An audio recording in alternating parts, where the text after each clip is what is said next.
मनुष्य हैं, लेकिन कैरेट गिर गया, शुद्धता कम है।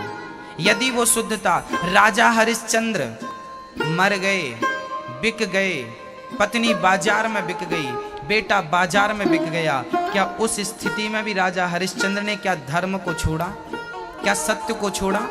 नहीं छोड़ा ना। जो विषम परिस्थितियों में भी अपना सत्य ना छोड़े, उसी को आप सच्चा मनुष्य मानिए, मनुष्य जानिए। अब आप ही बताइए कि आप विषम परिस्थितियों में सच को छोड़ते हैं या पकड़ते हैं? आजकल लोग दिन में 2-4 बार झूठ बोल ही देते हैं। 2-4 झूठ मुंह से निकलता ही निकलता है। जो रोज रोज झूठ बोले उसे आप कैसे मनुष्य कहेंगे? हाँ, जबकि गोस्वामी जी कह रहे हैं कि बड़े भाग्य मानुष तन पावा, सुर दुर्लभ सद ग्रंथन गावा।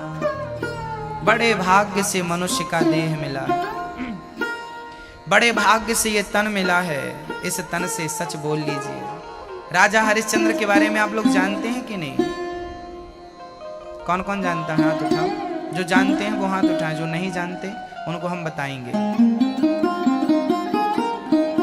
राजा हरिश्चंद्र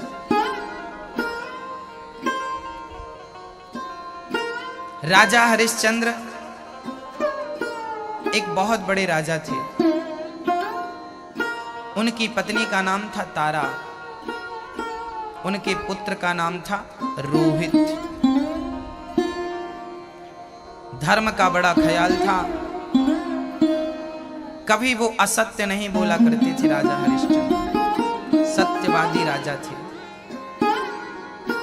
दान करते थे। राजा हरिश्चंद्र का नियम था कि बिना दान किए भोजन ग्रहण नहीं करते थे। पहले रोज दान करते थे। सोना चांदी हीरा मोती जमीन, अन्न दान, भूमि दान, सोना दान, जल दान, गौ दान, जो बन पड़े हरिश्चंद्र सारा दान करते थे। देवराज इंद्र भी उनके पास आते थे उनसे मदद मांगने के लिए। इतने धर्मात्मा राजा थे। अच्छा, जब आप धर्मात्मा होते हैं ना, तो आपके घर में लक्ष्मी नाचती हैं, फिर जीवन में कोई कमी नहीं आती। जो सत्य के मार्ग में चलता है ना, उसके जीवन में कभी धन का, लक्ष्मी का अभाव नहीं होता। बस धर्म के प्रति भाव बना रहे बस। हरिश्चंद्र भी प्रेम पूर्वक धर्म का पालन करते थे। एक दिन की बात है, राजा हरिश्चंद्र ने एक स्वप्न देखा। उस स्वप्न में उन्होंने अपना पूरा राज्य किसी ब्राह्मण को दान कर दिया, ऐसा उन्होंने स्वप्न देखा। सब कुछ दे दिया। जैसे ही आंख खुली, सुबह जल्दी से उन्होंने स्नान करके सभा में अपने स्वप्न के बारे में कहा कि आज हमने ऐसा स्वप्न देखा है कि सारा राज्य हमने दान कर दिया। स्वप्न में ही सही, लगता है हमें दान कर देना चाहिए, पर किसे? कोई मांगे तो दान करे। तभी विश्वामित्र जी आ गए।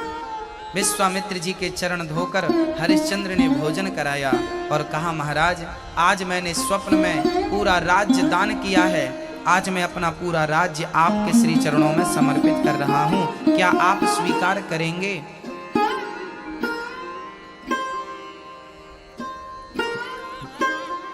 विश्वामित्र जी बोले, जरूर स्वीकार करेंगे। आपका राज्य हमें स्वीकार है। आपने पूरा राज्य हमें दान कर दिया, हमने दान ले लिया, संकल्प हो गया, दान हो गया। विश्वामित्र जी ने कहा कि राजन, हम सभी ब्राह्मणों ने, सभी संतों ने आपके घर भोजन किया है। अभी आपने दान दिया वो तो आपकी मर्जी से दिया है, पर आपने हमें सबको भोजन तो कराया है ना। हम 1100 साधु हैं, तो हम सभी साधुओं को दक्षिणा तो देनी पड़ेगी, तो अब आप हमें दक्षिणा दे दो। हरिश्चंद्र बोले, महाराज, मैंने पूरा राज्य दान कर दिया, अब मेरे पास कुछ बचा नहीं है जो आपको दक्षिणा दे सकूं। याद रखिए भक्तों, दान अलग होता है, दक्षिणा अलग होती है। किसी शुभ काम में दिया हुआ द्रव्य उसे दान कहते हैं। पर पंडित जी से सत्यनारायण भगवान की कथा आप सुनते हैं तो पंडित जी को दान नहीं देते, उनकी मेहनत का जो मेहनताना है उसे दक्षिणा कहा जाता है ना। भागवत की कथा सुनने के बाद जो आप देंगे वो दक्षिणा होगी। वृद्ध माओं के लिए जो देते हैं वो दान होता है। तो दान अलग है, दक्षिणा अलग है। ब्राह्मणों ने कहा, साधुओं ने कहा कि आपने अपना राज्य हमें दान तो कर दिया, अभी दक्षिणा बाकी है, दक्षिणा दीजिए। राजा हरिश्चंद्र बोले कि मेरे पास अब कुछ नहीं बचा देने के लिए। विश्वामित्र जी बिगड़ गए। राजन, यदि तुमने हमें दक्षिणा नहीं दी, हम 1100 साधु हैं, कम से कम 1-1 रुपए तो सबको मिले। उस जमाने में 1-1 स्वर्ण, उस समय सोने के सिक्के चलते थे, 1-1 स्वर्ण मुद्राएं तो कम से कम मिलने चाहिए। तो 1100 साधु हैं तो 1100 स्वर्ण मुद्राएं तो लाओ। अब हरिश्चंद्र संकट में पड़ गए। महाराज, मुझे 1 माह का वक्त दीजिए। ठीक है, विश्वामित्र जी ने 1 महीने का समय दिया। विश्वामित्र जी अब हरिश्चंद्र से कहते हैं कि अपने पूरे राजसी वस्त्र उतार दो। राजा हरिश्चंद्र ने पूरे राजसी वस्त्र, आभूषण इत्यादि सब उतार दिए।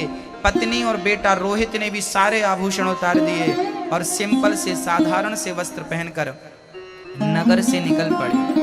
काम ढूंढने लगे, भाई कोई काम हो तो दे दो, हम काम करके 1100 का कर्जा है सिर पर उतारना चाहते हैं। विश्वामित्र जी बोले कि हमारे राज्य में आप काम नहीं मांगेंगे, हमारे राज्य में आप काम नहीं करेंगे।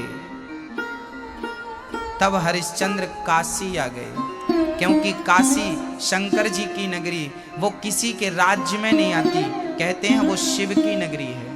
उस नगरी का राजा केवल शंकर है, उस नगरी का राजा कोई राजा नहीं बना आज तक। इसलिए हरिश्चंद्र ने काशी आकर के काम खोजा। 2 दिन, 5 दिन, 10 दिन, 20 दिन, आज महीने का आखिरी दिन था। काम ढूंढते ढूंढते महीना गुजर गया पर काम नहीं मिला। विश्वामित्र जी आ गए, हमें 1100 स्वर्ण मुद्राओं का आज आखिरी दिन है, दो। हरिश्चंद्र बोले, महाराज आज सूर्य अस्त के पहले मैं आपकी मुद्राएं आपको दे दूंगा। भक्तों, धर्म का पालन करने पर भी परीक्षाएं देनी पड़ती हैं। आप धर्मात्मा हैं, इसका अर्थ ये नहीं है कि आपके जीवन में संकट नहीं आएगा। धर्मात्मा है तो भी आपके जीवन में संकट आएगा, और वो संकट आपके धैर्य की परीक्षा लेने के लिए होगा, आपके सत्य की परीक्षा लेने के लिए होगा। राजा हरिश्चंद्र देखिए अब किस प्रकार परीक्षा दे रहे हैं। अब देखना यह है कि ये व्यक्ति पास होगा या फेल होता, देखना यह है। पहली परीक्षा तो ये थी कि पूरा राज्य हंसते हंसते दान कर दिया। क्या आप अपना छोटा सा घर किसी को ऐसे दान कर दोगे? ना। हरिश्चंद्र पहली सीढ़ी पार कर गए, हंसते हंसते दे दिया। आज आखिरी दिन था, 1100 स्वर्ण मुद्राओं की व्यवस्था नहीं थी। गंगा के किनारे उदास बैठे थे और गंगा मैया से प्रार्थना कर रहे थे, हे माँ, यदि मैंने कभी धर्म को ना छोड़ा हो, सत्य को ना छोड़ा हो, तो हे माँ आज धर्म मेरी रक्षा करे। तभी पत्नी ने कहा, तारा ने कहा, स्वामी जी आप हमें बाजार में बेच क्यों नहीं देते? हरिश्चंद्र बोले, देवी क्या मैं आपको बेच सकता हूँ बाजार में? सोच भी नहीं सकता हूँ। कोई पति अपनी पत्नी को बेच के अपने धर्म को बचाए, ये कैसा धर्मात्मा है? लोग क्या कहेंगे हमें? हरिश्चंद्र की पत्नी ने कहा, स्वामी जी आप कहाँ बेच रहे हैं हमें? हम तो अपनी मर्जी से बिकेंगे आपकी सेवा के लिए। यदि आपके धर्म की रक्षा के लिए यदि पत्नी को भी सहयोग करना पड़े तो मैं सहयोग करने को तैयार हूँ। मैं क्या कर सकती हूँ? मेरे हाथ में एक भी सोने की चूड़ी नहीं है कि आपको दे सकूं, लेकिन अपना शरीर बेच करके मैं आपके धर्म में सहयोग कर सकती हूँ। पत्नी ने अपना धर्म निभाया, बाजार में खड़ी हो गई, है कोई मुझे खरीदने वाला? एक बूढ़े से पंडित जी आ गए और बूढ़े से पंडित जी ने कहा कि मेरी पंडितानी बड़ी बीमार पड़ी है, तुम क्या मेरे साथ चलोगी? उसकी सेवा करनी पड़ेगी, भोजन भी बनाना पड़ेगा, मेरे पूजा की तैयारी भी करनी पड़ेगी, कुएं से पानी निकालना पड़ेगा और पंडितानी के पांव दबाने पड़ेंगे। हाँ हाँ मैं सब कर लूंगी, आप मुझे खरीद लीजिए। कितना मूल्य देंगे? ब्राह्मण बोला, पंडित जी बोले कि मैं तुम्हारा 500 स्वर्ण मुद्राएं दे सकता हूं, उससे ज्यादा नहीं, क्योंकि इससे कम में बहुत सारी दासियां मिल सकती हैं सेवा के लिए। मैं तुम्हारा केवल 500 स्वर्ण मुद्राएं दूंगा। ठीक है।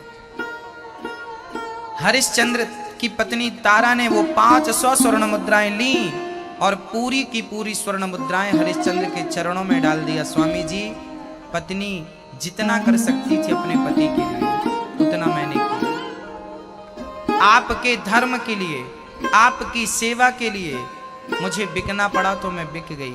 लोग कहते हैं हरिश्चंद्र ने बेचा है पत्नी को। ना ना, हरिश्चंद्र ने नहीं बेचा, अपनी मर्जी से पत्नी स्वयं बिक गई। हरिश्चंद्र देखते रहे, कुछ बोल ना सके। क्या गुजर रही होगी उस राजा पर जो कल तक राजा था, जिसके सामने हजारों दास दासियां हाथ जोड़कर खड़े थे। आज उनकी पत्नी आज किसी के घर में चूल्हा फूकने जा रही है, किसी के कुएं से पानी भरने जा रही है, किसी की साड़ी खींचने धुलने जा रही है, किसी का भोजन बनाने जा रही है। चल पड़े। और दर्दनाक तब था जब पंडित जी तारा का हाथ पकड़कर नहीं ले गए, तारा के बाल पकड़कर घसीट कर खींच कर ले गए। अब हरिश्चंद्र के सामने उनकी पत्नी के कोई बाल पकड़ के घसीट रहा हो, क्या गुजर रही होगी। खींच कर ले गए, घसीट कर ले गए तारा को। छोटा सा नन्हा सा बालक 5 वर्ष का रोहित खड़ा देख रहा था। जब उसकी माँ को किसी ने इस प्रकार पकड़ा तो दौड़कर माँ से लिपट गया। माँ माँ मुझे छोड़कर मत जाओ, माँ मुझे छोड़कर मत जाओ। पंडित जी बोली, ये बालक किसका है? महाराज, मुझे अभागिन का बेटा है, तो इसे हटाओ। हरिश्चंद्र ने आकर पकड़ लिया। हरिश्चंद्र ने कहा, ब्राह्मण देवता, आपने मेरी पत्नी को खरीद लिया है, ये बालक मां के बिना रह ना पाएगा, इसे भी आप खरीद लीजिए। ब्राह्मण बोले, ना ना, यदि मां बेटे रहेंगे तो ये काम में मन नहीं लगेगा, ये एक दूसरे से बात और व्यस्त रहे आएंगे, इसलिए हम झंझट नहीं पालना चाहते। पर बच्चा तो बच्चा है, फिर लिपट गया, रोने लगा। माँ माँ मुझे छोड़कर तो मत जाओ, तेरा रोहित मर जाएगा, माँ तेरे बिना मुझे छोड़कर मत जाओ। जब इस प्रकार की बात पंडित जी ने सुनी, उनको दया आ गई। ठीक है, मैं 100 मुद्राएं देता हूं इस बच्चे की। 100 स्वर्ण मुद्राएं देकर बच्चे को ले लिया। बोले, ये मेरी तुलसी इत्यादि दूर्वा इत्यादि तोड़कर लाएगा और मेरी सेवा पूजा में सहायता करेगा। अब दोनों को लेकर पंडित जी चले गए। भरे बाजार में हरिश्चंद्र खड़े हो गए, कोई मुझे खरीदने वाला है। तभी एक चांडाल जो शमशान में पहरा दिया करते थे, शमशान में पहरा देने वाला डॉम आया और हरिश्चंद्र से कहा कि मुझे कोई खरीद लो। तब डॉम आ गया, चांडाल आ गया, मैं तुम्हें खरीदता हूं, कितना दोगे? बोले, 500 स्वर्ण मुद्राएं दूंगा। ठीक है, 500 की ही जरूरत थी। 500 अपने, 500 पत्नी के और 100 बच्चे के 1100 स्वर्ण मुद्राएं हुई। सूर्य अस्त के पहले हरिश्चंद्र ने विश्वामित्र जी को स्वर्ण मुद्राएं देकर उनके ऋण से पूर्ण हो गए।